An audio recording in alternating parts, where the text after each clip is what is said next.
You've heard stories of Birdman's money issues before, about him owing royalties to almost every artist that he's worked with. Ross has been very vocal about these sketchy business practices for some time now. You might consider idols become rivals a diss record, and on the surface, that may be exactly what it is. Though despite that, the song at its core is an audible invoice. The fact that Ross is regurgitating something that Wayne and others have confirmed for a long time now takes away from the shock value. There is no big reveal, but the intent of the track is to remind Birdman to compensate performers for services rendered. Ross listed Wayne. I've heard that may be in the neighborhood of 50 million.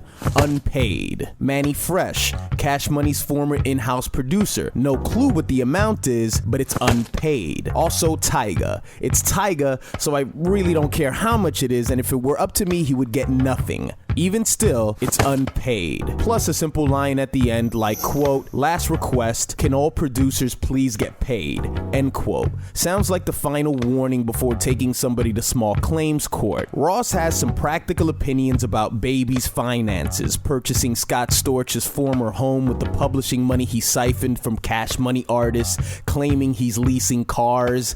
The only thing worse than an unpaid due to Wayne and other artists is an unpaid debt to a bank or credit card company, because the borrower is slave to the lender. And speaking of debt, that brings us to the Khaled mention. Quote, you put my nigga in a hole, end quote. Khaled signed with Cash Money in 2010 and parted ways with Birdman in 2015. Ross is implying that the deal that they inked left Khaled in debt. Of course, Khaled would never shed light on this. He'll just point in the general direction and refer to Birdman as they. But here's the irony. Ross has become pretty close with somebody who's become the poster child for withholding money from rappers and inking vicious publishing deals. Years ago, the Locks hit the radio waves to publicize Puff's wicked tactics, stating that he's been getting half of their cut for years. Puff then called the radio station and they went at it live on air. But don't sit here and portray like Puff took nothing from y'all. Puff, what is it? What is it? What do you call it? If it's 10 years, what do you call it?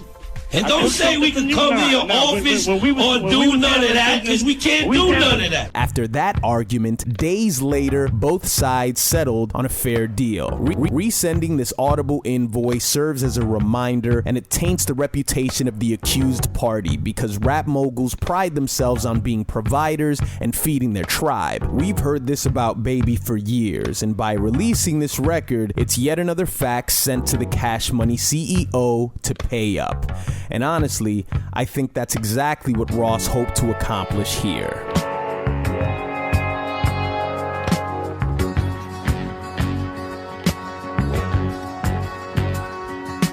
Looking up the sleeve of confidence, I